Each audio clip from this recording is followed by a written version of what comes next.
Hello, I'm Joanna North. I'm a psychotherapist and psychologist. Welcome to my Mindkind podcast. This is a series for parents based on my book, Mindkind, Your Child's Mental Health. Each week I'll be answering questions from parents under different topics. See the podcast description for how to send me your questions and for the link to my book. And subscribe now so that you don't miss future episodes. So this episode is about being at home with your children under COVID conditions and supporting you to help them with their mental health and yours during the COVID crisis.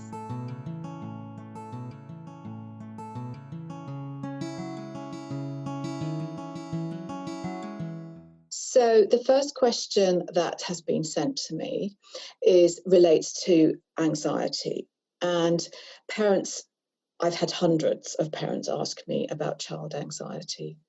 And if you read the book, you'll see that I've written an awful lot about it. But the first question has been that basically, is all this anxiety going to make my child anxious? And I'm going to tell you about that. But basically, the basic premise of Mindkind is that your child's mental health will very much be a reflection of your own. And so really, I need to help you get your own act together on anxiety before we start telling your child what to do. They will take their cue from you and they will take their lead from you. Children mirror everything that parents do, all of our bad habits and all of our good habits. And so if you intrinsically feel that you have a hold of anxiety, then your child will start to be that person as well. It's easier said than done. First of all, a few things that you need to know about anxiety. Anxiety is normal. It's not a disease that's coming to get you. It's a normal part of life that we have all lived with for millions of years. And it's simply a message about taking care in life. It's simply a warning signal from your inner self to say, are you taking care? Now, the problem with anxiety is sometimes those messages get a little out of hand.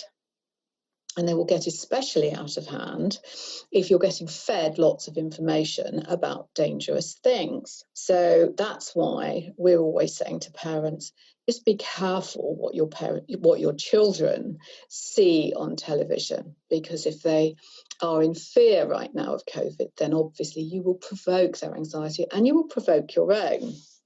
So I think number one rule is to control the amount of information coming into you and to your children.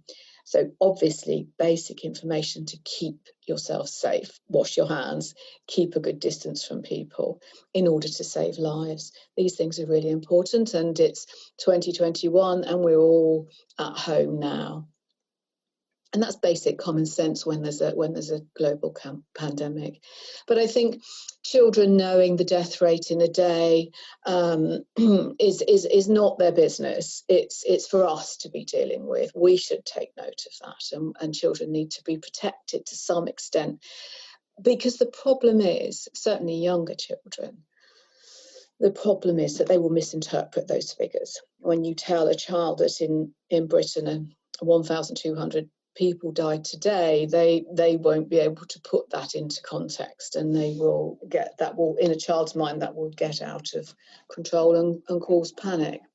So the information there is that anxiety is normal. It tells us to be careful in life, and sometimes our brains are a little bit too helpful and we can become a little bit too careful and a little bit over anxious. We need to properly evaluate things and check out what's right for us. Secondly, if your child is telling you that they're anxious, or if they're showing signs of anxiety, so if they're not sleeping and they're off their food and they're extra moody and they're distracted, then I think that what the best thing to be able to do is acknowledge it in a very strong way. So don't let anxiety become a great big elephant in the home, where everyone running around as if they're in a panic. In fact, you just have to say, hey, let's think about anxiety today. How much have you got? Maybe rate it on a scale of 0 to 10. And what do we have to do to put it in place? What thoughts are you struggling with that are making you anxious? And how can I, as a parent, reassure you?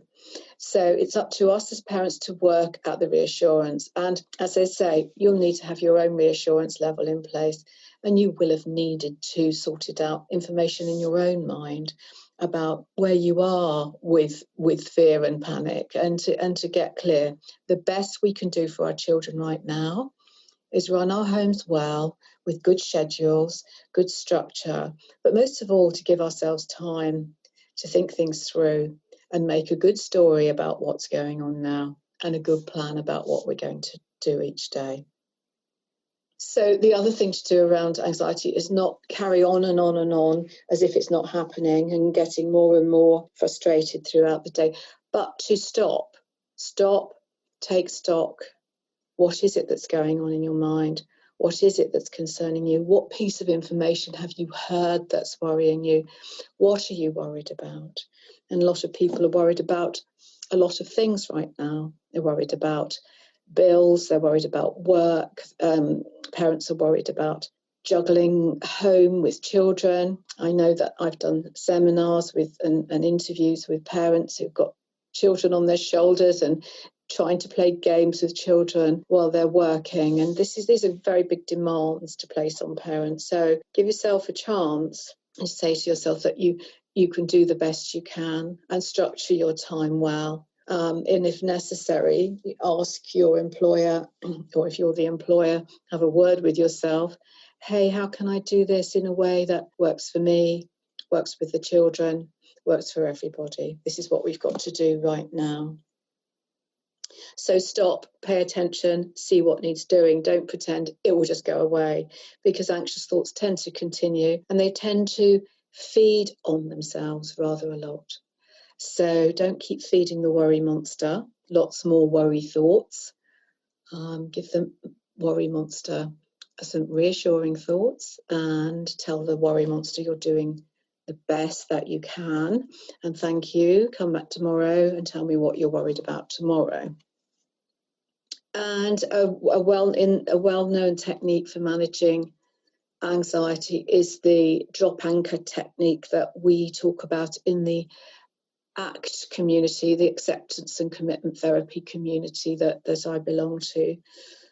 We talk about stepping back from any situation, coming back into the body and breathing. And then when you've calmed, engaging with a good plan for whatever it is that's going on. So to be able to accept the thoughts and feelings going on in your mind, and then come back into the body with your breathing, and then engage with whatever is going on around you in a mindful way. The thing is to slow things down. Anxiety loves you to be rushing and loves you to be panicking and forces you to panic if you don't attend to it. So we need to say, no, I'm slowing it down today. And we can help our children to slow down and have downtime and to have mindful time. And in another podcast, I'll be telling you more about parenting and mindfulness. These podcasts are based on my book, Mind Kind, Your Child's Mental Health, published by Exile and available on Amazon. You can find the book link in the podcast description.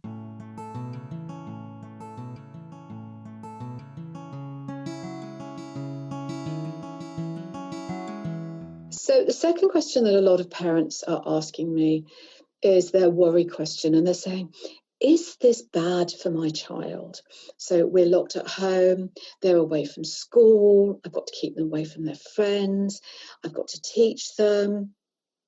Is this going to be bad for my child? And I can understand that question. I'm a grandparent, and so I'm not parenting children at the moment, but I remember the worries of parenting years. And I think that this is the answer, is this will be as good for your child as you can make it be.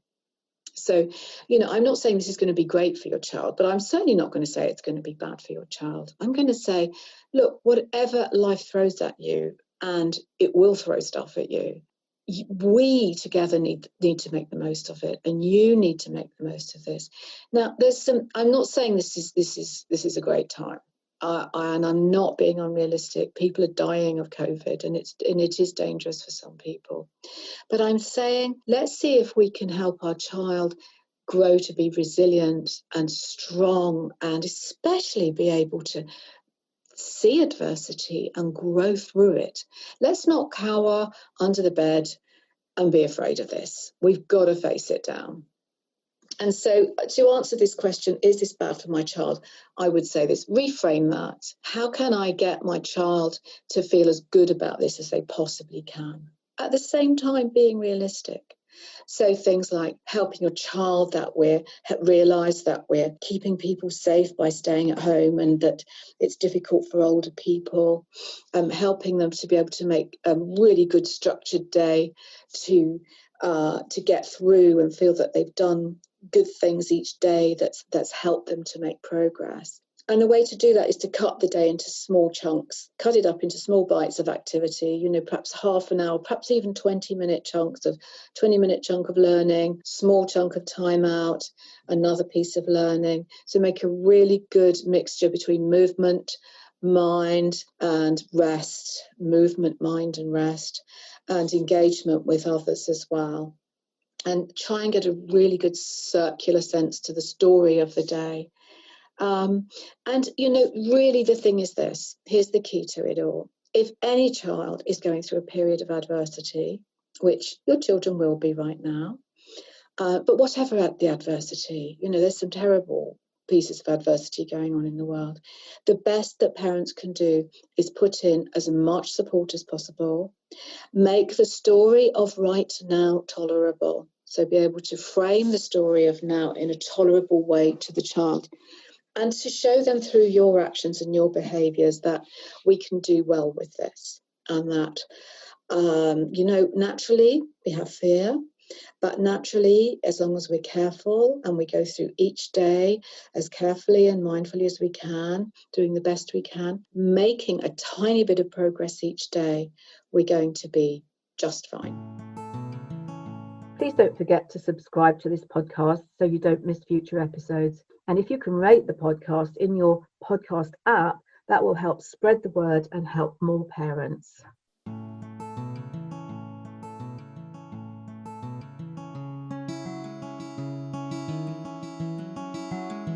Question 3. A lot of parents are asking me, what do I do about boredom? And again, I would reframe that. I would say to you, what do you mean, what do you do about boredom? I think you need to be asking your child, what do they want to do about boredom? So don't be afraid of boredom. Boredom can actually be stressful, but it never made anyone ill, and it's not going to kill you. So it is a message to self. What I'm doing right now isn't stimulating, isn't engaging, and doesn't mean anything to me.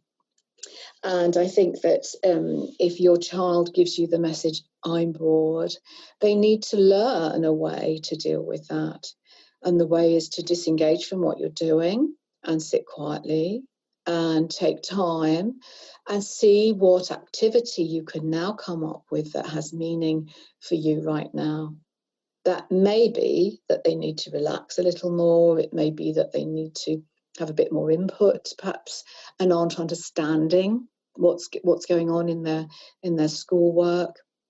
It may be that they've spent too long doing one thing, which won't be good. So, even if you're doing, your favourite Xbox game, I know it's hard to believe, but children will get bored with that eventually if they do too much of it. I think children will get bored if they're stuck in one place. And so, that needs to be part of the mix of getting them doing different things. But, bored, you'll get bored. I'm sure as an adult, you'll get bored if you're stuck in one place. And I think we're all of us, young, old, are having these episodes of the mind saying, do you know what, I really want to be doing more than this, because our minds are made to do more. Our minds like excitement and they like social engagement. We're not getting that. So boredom is an inevitable result. So see if you can compensate in that absence of excitement. By perhaps giving your child an opportunity to Zoom a friend or call a friend or call a relative or do something that revolves around engagement. So isolation, the isolation that we're experiencing now can be very, very lead to very numb feelings and very disengaged feelings, which often are feeling like boredom. So don't be afraid of boredom. Get your children to face that one down, get them to tell you about it and get them to sit quietly and come up with a new plan for the rest of the day or the afternoon or whatever. But let's not let boredom destroy us and eat into us, because it could at this time. Also, don't let it be an opportunity for children to get into really perhaps antisocial or adverse behaviour. It's not a boredom can lead to something adverse, and I don't think that's helpful to anybody. I think this also requires a lot of parents right now, that they're having to deal with a lot of boredom in children. So maybe construct a boredom list with your children, and perhaps stick it on the fridge or somewhere they can see it and say, look, boredom means you've got to change what you're doing and take a break. So let's make a list of things that you can go to when you're bored. So don't be afraid of boredom. Please email me your questions. There's a link in the podcast description. Don't worry, I won't use names or personal examples. I will collate the information and create general questions for each episode under a different topic.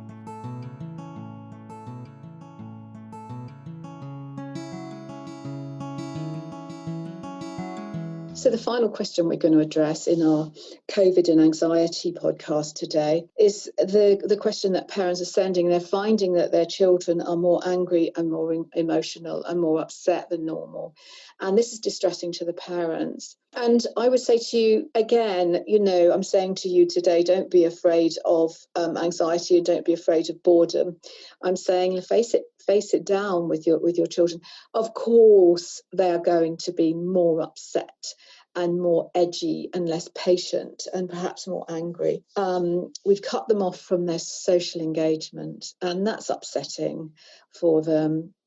It means that they haven't got a mental outlet for social chatter, little giggles in the day, little games that they'll be having with their friends. They haven't got that normal outlet, and it's hard for them. And so their way of dealing with that is to be upset and irritable. And I think we have to be a little bit more patient with that if we possibly can, assuming, of course, that as parents we're not feeling more upset and irritable with life ourselves, which brings us back to our original idea that you need to be dealing with this as best you can, and you might feel more upset and anxious than usual. I certainly find one of my reactions to being stuck at home is to suddenly feel quite upset quite easily and quite tearful, and so my way through that is just to say, yeah, that's okay, I'm going to give that some time. It doesn't take 5 minutes to have a few tears in a hanky. Then I'm getting on with it. And as soon as I give that emotion and that feeling, that felt sense of now, some time, it moves on. And I think that's the way through. The felt sense of now is, oh, this isn't quite right. Something's been taken away from me. And children are going to feel distressed by that. A bit of emotional upsets, not a problem as long as we're dealing with it. And again, the story of now with your children is that we're going to get through this. It's taking a little bit longer than we had planned. And as a family, as a parent and child group, or as a carer and child group, or whatever your group is, you're going to get through, and you're going to find ways, and perhaps even find new ways of occupying yourself and engaging with others. So that concludes our 20-minute podcast on COVID and anxiety and being at home with children. I hope that's been helpful. We've really said, look, yeah, this is tough, but make the story acceptable for your children so that they can live with it. Don't sugarcoat it. Help them grow stronger. not weaker because of it. And you too, give yourself plenty of time to get through the hard stuff as mindfully as you can. So our next podcast is going to be on mental health and mindfulness in the home and for the family. And I'm looking forward to joining you with that. And this is Jo North saying goodbye until our next podcast. Thank you for listening. If you'd like to get in touch or have questions for future episodes, please email me. There is a link in the podcast description. You can also find out more about my book, Mindkind, and a link to my website.